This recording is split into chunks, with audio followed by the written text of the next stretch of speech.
it was on a Saturday morning. I got up and I got out of the shower and I was putting my lotion on. And I looked in the mirror and I seen something on, there was a spot on my nipple. And I looked and I thought, what is that? And I looked down there and I was like, it kind of looked like a little blister or something. And so I was looking at it and I thought, huh. And I tried to squeeze it. Don't squeeze it. That really is a tender spot. So you don't want to squeeze down there. And I looked and it had a black center. The center of it was black. And I thought, I don't think this is a good thing. So the next day I went and seen the specialist and they done a biopsy on my nipple. And he said, come back next week and we'll go over your results. And I had just bought a restaurant. I had a towing service, All American Towing.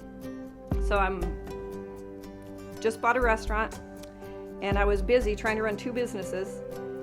And I told the doctor, I said, you know, I really don't have time to come in for the results. Can't you just call me and tell me over the phone? He's like, nope, you gotta come in. So I go in there and I'm looking, it's like, my waitress leaves at 2 o'clock and it's almost 1:30, so hurry up. And he said, I'm sorry, Faith, but it's cancer. And I punched the doctor. I said, it is not. I said, I just had a mammogram. It's not cancer. He said, yes, it is. I said, no, it's not. And he said, yes, it is. He handed me the paper. He said, here's the results of your biopsy. He said, you have invasive ductal carcinoma. And so I left there and I tried not to cry because I always say I'm a tow truck driver and I'm strong.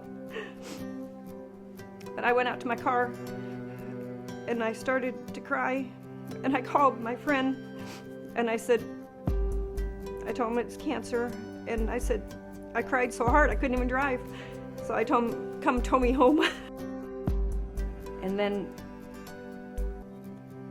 my gynecologist called and she said, you have cervical cancer too. And she said, we need to do a hysterectomy, you know, as soon as possible. She said, so 6 weeks after my double mastectomy, I had a complete hysterectomy. The way I looked at it, you just gotta be strong. Get up and do what you can do. Don't let it keep you down, you know. You gotta be tougher than the cancer. I've always been one to try and do everything on my own without asking for help. But there comes a point when you need help.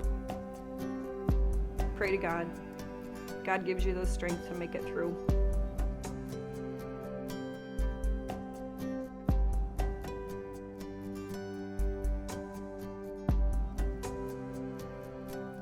I've been cancer-free for 2 years. Cancer is tough, but I'm tougher.